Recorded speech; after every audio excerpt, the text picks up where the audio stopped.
Are you plagued with pain in the ball of your foot?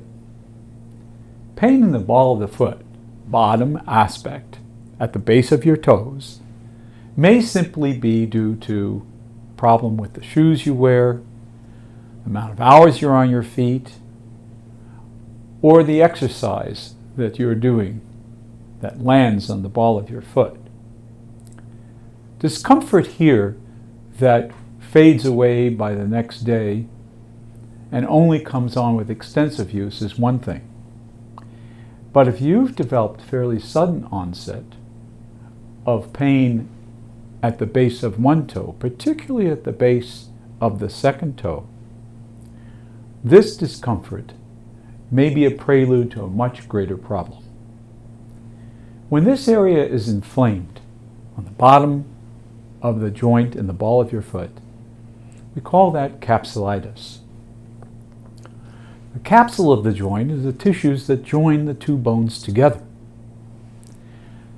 If you've developed intense pain at the base of the second toe, it may also be accompanied with this sign, a separation between your second and third toes.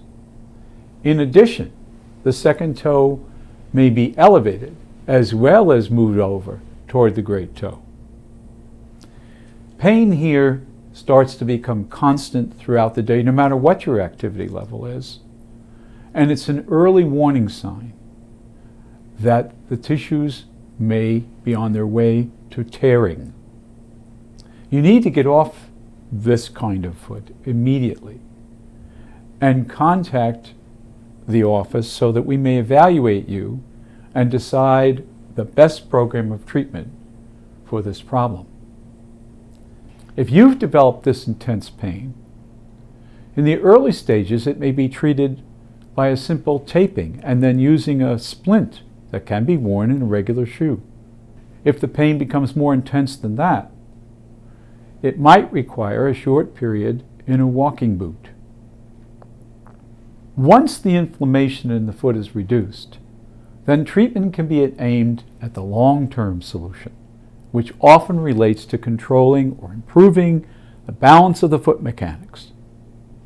If you've developed pain in the ball of your foot that's sudden and intense and not just a gradual fatigue related to the amount of time you're on your feet, come into the office, let's get this problem solved and prevent serious foot problems.